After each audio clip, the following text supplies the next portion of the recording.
আসসালামু আলাইকুম। আজ আমি আপনাদেরকে গর্ভবান মারণ একটা মন্ত্র দিব বা নকশাও আছে। গর্ভবান বলতে কি, যদি আপনি কারো গর্ভের বাচ্চা নষ্ট করতে চান তাহলে এই বান প্রয়োগ করতে পারেন। খুবই নিকৃষ্ট একটা বান, অন্যায়ভাবে তো প্রয়োগ করা টোটালি যাবে না। তবে হ্যাঁ, আপনি যদি চান যে আপনি আপনার নিজের গর্ভের বাচ্চা কোনো কারণে মিসক্যারেজ বা নষ্ট করতে চান তাহলে করতে পারেন। অন্যায়ভাবে প্লিজ কেউ প্রয়োগ করবেন না। একান্ত প্রয়োজনে আমার পারমিশন লাগবেই। আপনাদের ব্যক্তিগত যে কোনো প্রয়োজনে স্ক্রিনে দেওয়া নাম্বার আছে, উপরে দেখুন। সরাসরি ফোনে, হোয়াটসঅ্যাপে বা ইমেতে যোগাযোগ করে যে কোনো কাজ করাতে পারবেন, দেশে বা দেশের বাইরে থেকে। তো স্ক্রিনে আপনার যে নকশাটা দেখতে পাচ্ছেন এবং যে মন্ত্রটা দেখতে পাচ্ছেন, এই দুইটা দ্বারা এই কাজ।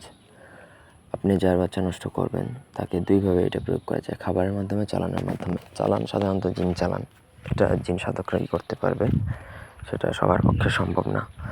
আর যদি খাবার, সেটা মোটামুটি আপনি খাওয়াতে পারলে প্রত্যেকের ক্ষেত্রেই সম্ভব।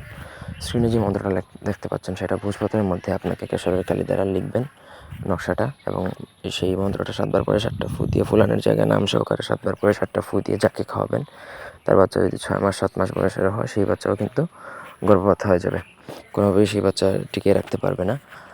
এই হচ্ছে প্রথম প্রসেসের। দ্বিতীয় প্রসেস হচ্ছে সাদা কাপড়ের মধ্যে নকশাটা লিখবেন, সেই মন্ত্রে কীভাবে পড়ে ফুঁ দেবেন, তারপর সেটা আপনাকে চালান করতে হবে। চালান শুধুমাত্র তাদের জন্য যারা মনে করেন এই জিন সাধক করছে বা পরিসাধক করছে, এগুলা করে রাখছে, শুধুমাত্র তারাই কি করতে পারবে, জিন চালান করতে পারবে, অন্যথায় আপনি পারবেন না।